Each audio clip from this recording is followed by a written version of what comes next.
next talk will be presented by Per Zeuthen, and he will talk to us on silicone deactivation of hydrotreating catalysts in coker distillate service. And he is from Mulder Topsoe Research Laboratories. Per.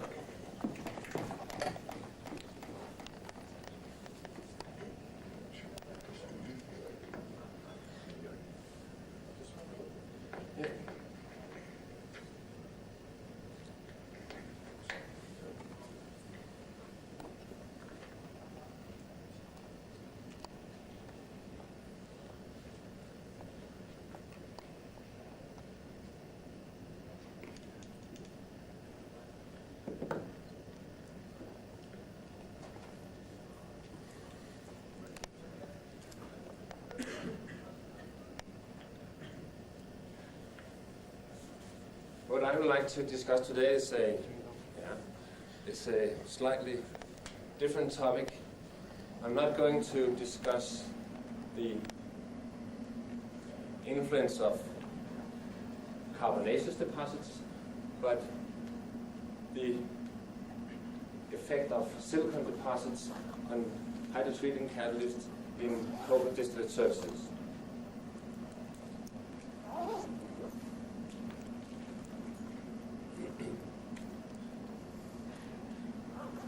Among the objectives for the refiner hydrotreating coker feeds is to lower the sulfur product, lower the nitrogen, minimize the hydrogen consumption, reduction of aromatics, and reduction of mono and diolefins, but also to extend the catalyst lifetime.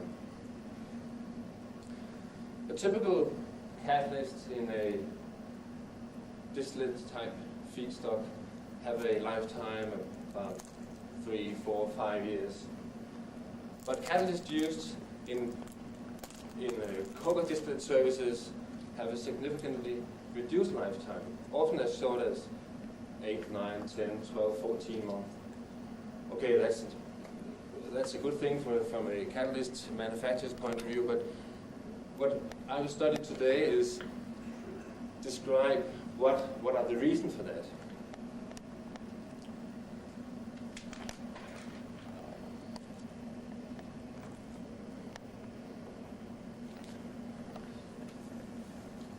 On catalysts used in coker feeds, we have small amount of carbon deposits, but also significant amount of silicon deposits. And those silicon deposits gradually reduces the activity of the catalyst.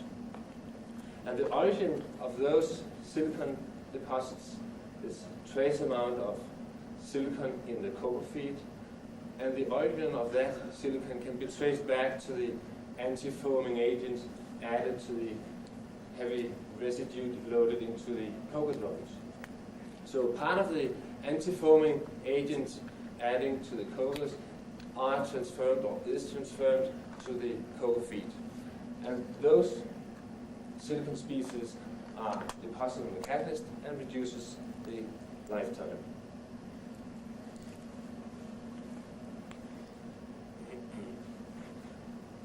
In the present study, we have withdrawn a number of different catalysts from a commercial unit, characterized those samples by elemental composition, carbon and silicon, and examined the spent samples by mass NMR spectroscopy on focus on silicon-29 nuclei and carbon-13 nuclei.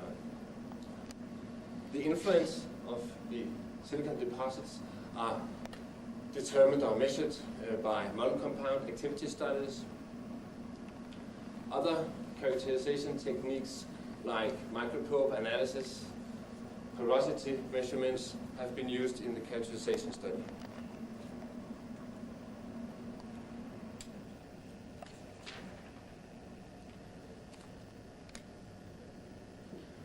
In the commercial unit, we have one bulk type catalyst, but on the top of the commercial unit, we have installed a number of canisters small containers with a volume of 1 liter. It's divided into 4 rooms, and each of these rooms have been loaded with different samples. The presence of the canister in the reactor could damage the flow performance, or whatever. So in order to be sure that we're able to compare the individual catalysts in the canisters, all samples have been mixed up with a reference catalyst. And then after, well, the reference catalyst is in a different particle size. The catalysts itself are in 1/20th inch trilobe, and the reference samples is in 1/16th inch cylinder. So we're able to separate the reference samples from the real samples. The feed used in that commercial unit is a cocoa feed.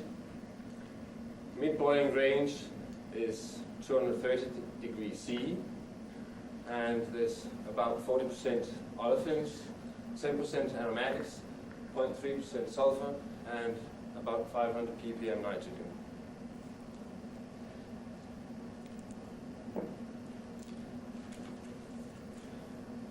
The antifoaming agent added to the cover is typically a silicone oil, and most often is polydimethyl siloxane used.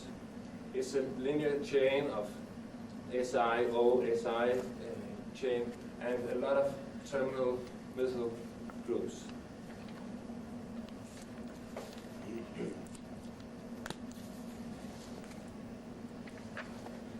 The reference catalyst used, named catalyst number 4, have been analyzed after separating the reference catalyst from all 4 rooms in the canisters.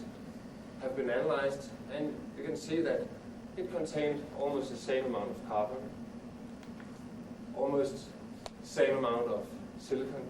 So after having digested this slide, we can convince ourselves that now we are able to compare the performances of the individual samples in the canisters.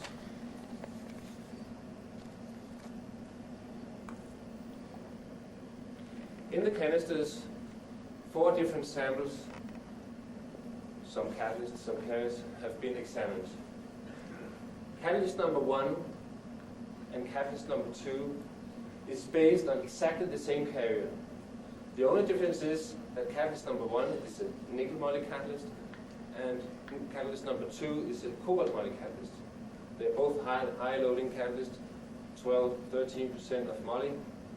So by comparing catalyst 1 with 2, we can compare a cobalt catalyst with a nemo catalyst, or I should say a nemo catalyst with a cobalt catalyst. There's more than 9% of carbon. We could, on a volume basis, the amount of accumulated silicon in the top of the reactor is 6.1 for the nemo catalyst, 6.5 for the como catalyst. So it might show that, or it shows that the cobalt might have a more, or is slightly more efficient in silicon removal as compared to the nemo catalyst. Catalyst number 3 is another nemo catalyst, a high-loading nemo catalyst, but the support is a high surface area support. So by comparing catalyst number 3 with catalyst number 1, we're able to compare 2 nemo catalysts, but they differ in surface area.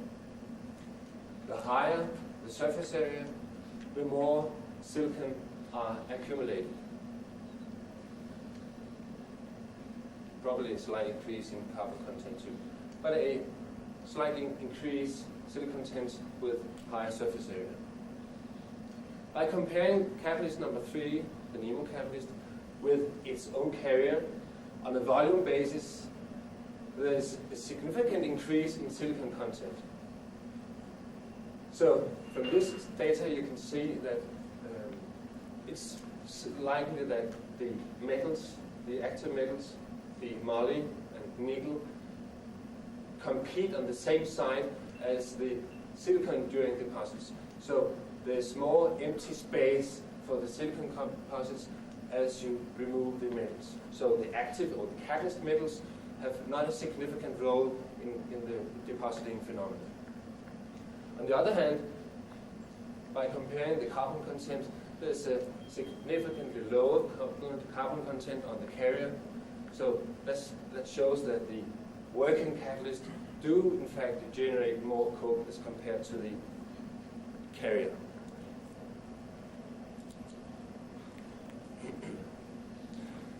During unloading of the catalyst from the unit, we have analyzed some of the top sample, some of the mid sample, and some of the bottom sample. And you can see there is a slightly reduction in the silicon content. So the silicon is a front moving down, and when it's accumulated in the top, it gradually degrades down the catalyst bed. The carbon content is slightly higher in the bottom or in the part of the reaction with little silicon. And there might be a correlation between the carbon content on the spent samples and the silicon content. Okay, the carbon scale is rather expanded, but it might be so that the silicon during deposits reduce or remove minor part of the carbon.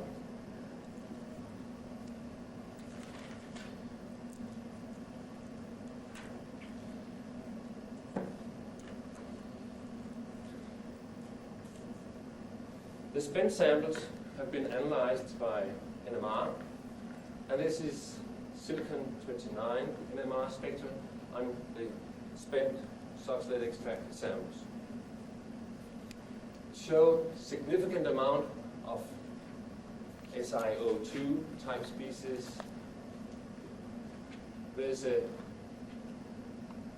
minor shoulder on the left side of the peak, and doing some cross-polarization studies, we can visualize that that's due to a surface type species, or a species containing OH groups. Then there's a jump, almost 40 parts per million, down to another group of peak, which is described as silicon bonded up to one methyl group. There's also a bulge or a shoulder on this peak, or another surface group. Then another jump, 40 parts per million, to another group of peaks, indicating that we have silicon present also bonded to two methyl groups. In order to approve the assignment of this, we have made the carbon-13 NMR spectra, or accumulated the NMR spectra using carbon-13. When you examine the standard type deactivated catalyst without any silicon present or deposits, we have an aromatic part of carbon, aromatic carbon with two spinning side bands, and then an aliphatic fraction. But in these samples, a significant amount of another type of aliphatic carbon are certainly present. And since they are very sharp and narrow, and in the range where methyl groups are present, we have more or less proved the assignment of the functionalities discussed on the previous slides. So the silicon deposits on the catalyst surface is species like those. Some monomer species, all surface species, some monomer species with one or two methyl groups, dimers or trimers, but certainly we have a type of silicon gel present, but they are modified with methyl functions. So part of the silicone oil or the anti-foaming agents are certainly present at deposits on the catalyst.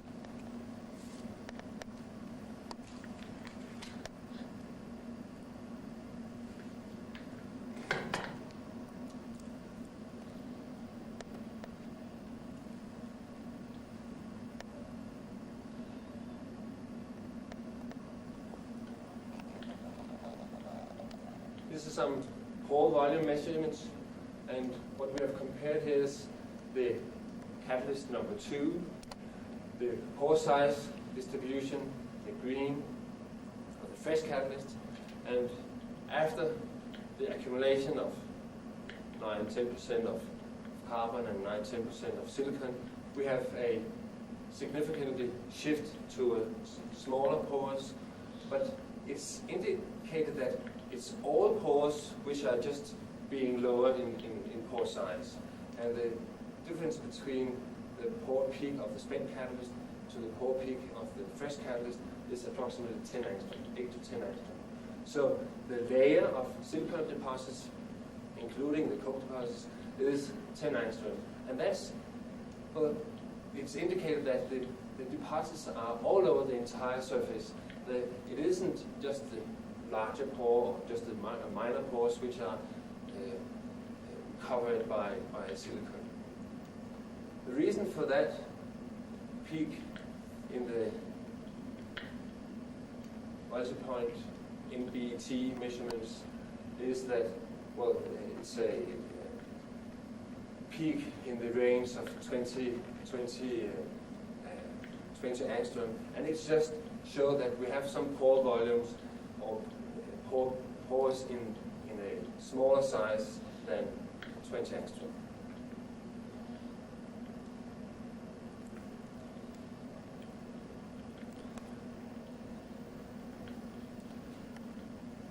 Microprobe studies or silicon profiles in the spent samples of the size of 1/20th inch trilobe is shown here, and you can see that there's a rather flat distribution. So the silicon penetrates over it penetrates from all over the entire catalyst pillet.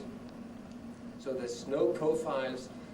So it's indicated that, well, the silicon is the deposits on the outside, and then it's diffuses into the center of the pellets, but you do not see more silicon on the outer surface than in the inner surface. So when you have added a couple of layers on the catalyst, the activity of the silicon deposits is slightly reduced.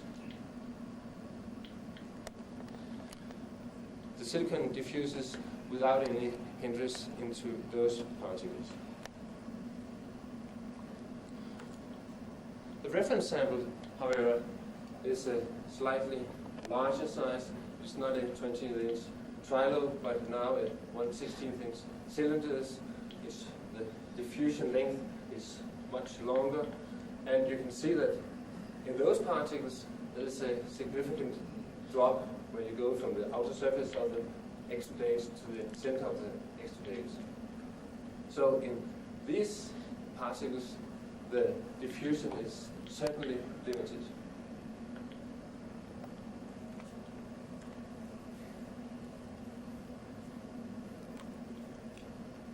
What's the role of activity of these silicon deposits? Well, we have used some non-compound studies in order to characterize the effect, and we are simulating a copper-type feed with some sulfur sources as benzothiophene, and the nitrogen sources indole, aromatics in presence of naphthalene, olefins in presence of 1-dekene, and the balance is heptane. But this feed have a total amount of sulfur at 0.7% and about 300 weight ppm nitrogen.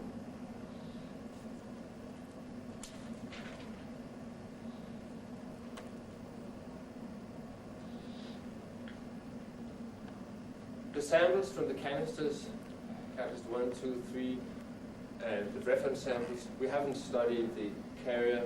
Well, there's no active metal, so it doesn't have any activity. But the fresh catalyst in this picture, the data are referred or normalized to fresh catalyst. So the fresh Nemo catalyst is set to 100, fresh Como catalyst is set to 100. So these are the relative numbers of the spent catalyst. Well, by comparing the Nemo catalyst with the Como catalyst on the same carrier, it seems as okay, same activity for the HDS, but for the hydrogenation of olefins, it's indicated that the chemocatalysts are slightly more resistant towards the silicon deposits as compared to the nemocatalyst. I should say that the nitrogen determination, due to the low amount of nitrogen in the feed, they are not very accurately determined.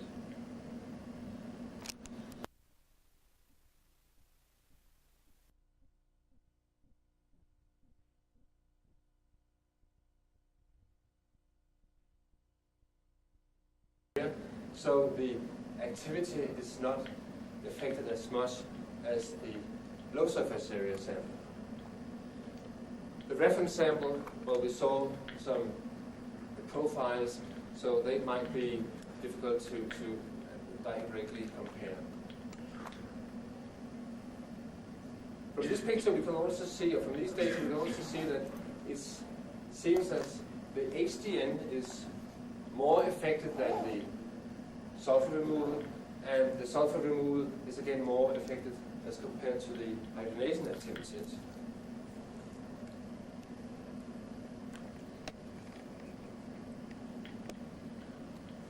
The same number are used in a little different way. The chemocatalyst, everything is normalized to catalyst number 1.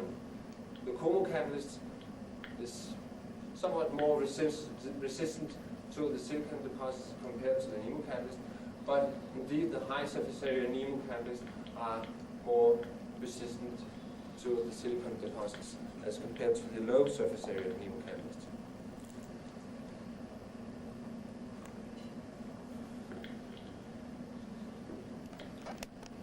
Taking samples at different positions of the catalyst bed, we're able to have samples with different amount of silicon. And again, you can see that the hydrogenation of olefins is less affected as compared to the sulfur removal activity, and the nitrogen removal activity is definitely more strongly affected by those silicon deposits. After accumulation of 20% of silicate gel or SiO2, the HDS is reduced to about 70%.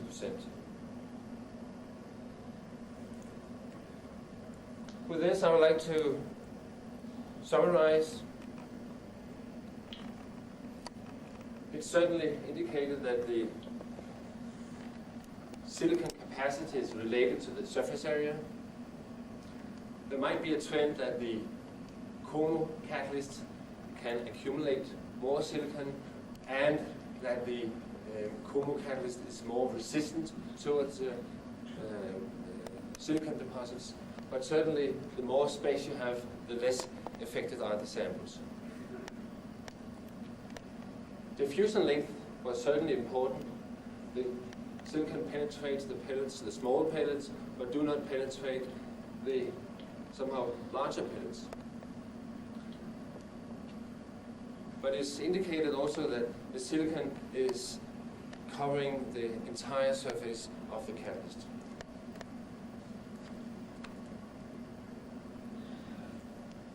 The silicone oil, or the silicone species in the feed, deposit on the catalyst as silicates or modified silicates. In the NMR data, we do not saw any, or we have no indications of formation of silica alumina bonds. So that will also show us, or tell us that we do not have any chemical interaction between the silicon deposits and the alumina surface. So no chemical reactions with the surface or the metals. There might be an inverse relationship between the coke and the silicon. But since the silicon capacity, or it's a limited capacity, it's indicating that the silicon removal is a catalyzed function. It's not catalyzed by moly or nickel, but I think it's catalyzed by the aluminium surface functions at themselves. silicon deposit reduced HDN more than HDS, and HDS are more affected again as compared to the hydrogenation of aliphatics. In general terms, about 10% of silicon, 20% of SiO2 reduces the activity to about 72%. Thank you for not falling asleep.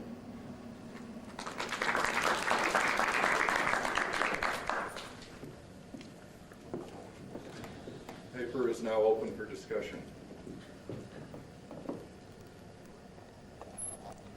Fred Clark, Amicable Oil.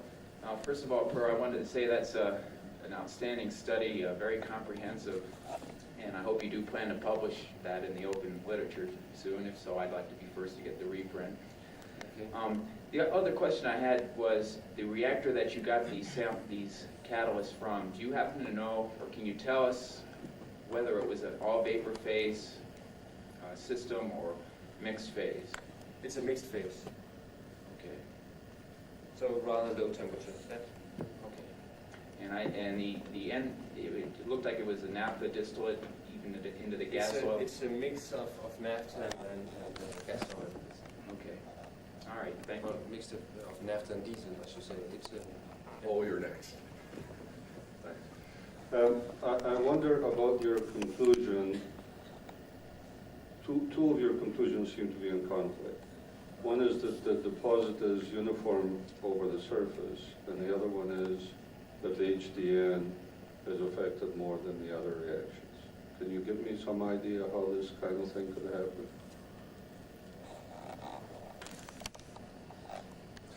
I think that the reason for the deactivation is simply a physical blockage of the active sites. So the HDN molecules might need more space on the active sites compared to the olefins.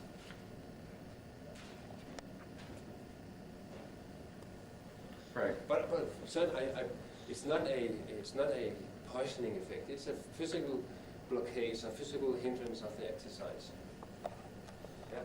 Per, could you put that slide on with a linear relationship to silica content? Your Versus plot. activity? Yeah. Yeah. Your relative activity plot. Where you have HDS and all the other stuff there.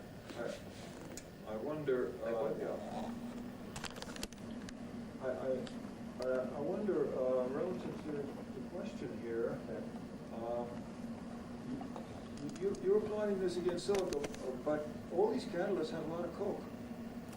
You showed a plot where 8–10%, and we know coke is going to deactivate some of these functions too.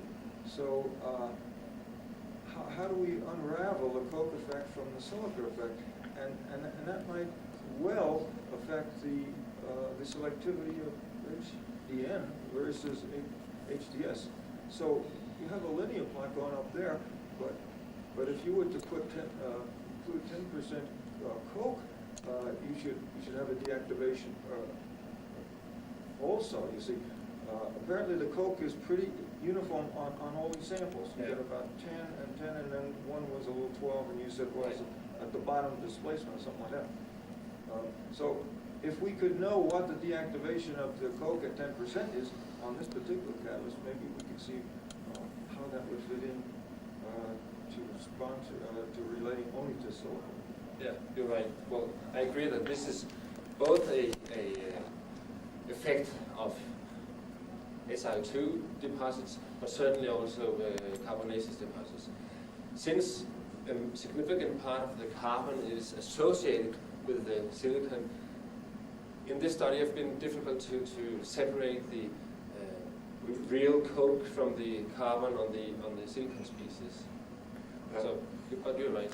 Per, I'd like to add to that I think that you do have a correlation here of decrease in HDN activity with silica, but that doesn't necessarily mean that the silica is causing that.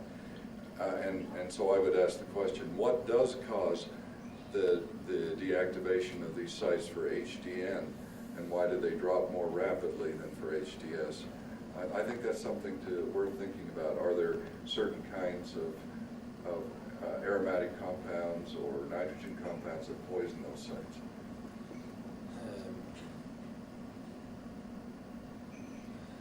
Well, one explanation is that the HDN sites are different from the HDS sites. Yes. And that's the reason for the difference in deactivation. And it might be worth looking at what kinds of compounds might be selective for those kinds of sites. That's right. Rules excellent chemical. Have you tried to material balance to see if you remove all the silicon? You asked whether, well, in the feed there's 4, 5, 6 parts per million of silicon. Does anything pass through to the product? No.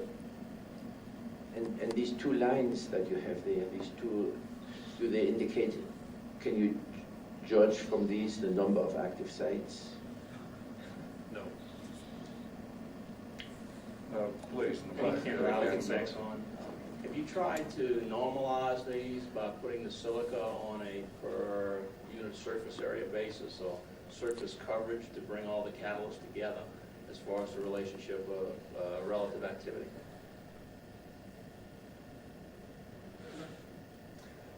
All the numbers I've shown today is on fresh catalyst basis. So all the numbers, they are normalized.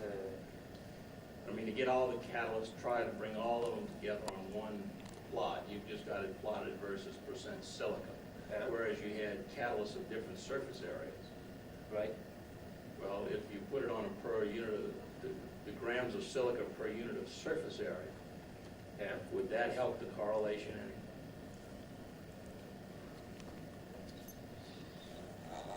You claim that the silica is depositing on the cover, blocking the active sites. And so the active sites, the number of active sites should be proportional to the surface area. I thought that you said that the alumina was depositing on the Silicon. support, Yeah. and so maybe normalizing it with respect to support area. Yeah, support area. Yeah, that could be done. That could be done. In other words, you would have one curve for all your catalysts, whether it possibly be nickel moly or cobalt moly, as long as you apply in relative activity. Right. Well, the canisters were just placed in the top of the reactor, so I've I haven't different samples, or I haven't these samples with different amount of silicon. I've just, well, this plot is just for the bulk type catalyst. Yeah, I don't know how to comment on that. Let's say you've got 3 data points there, and two of the catalysts have roughly the same surface area, and one of the catalysts is a very different surface area. Yeah. Do you find it surprising then that all 3 fell on the same curve?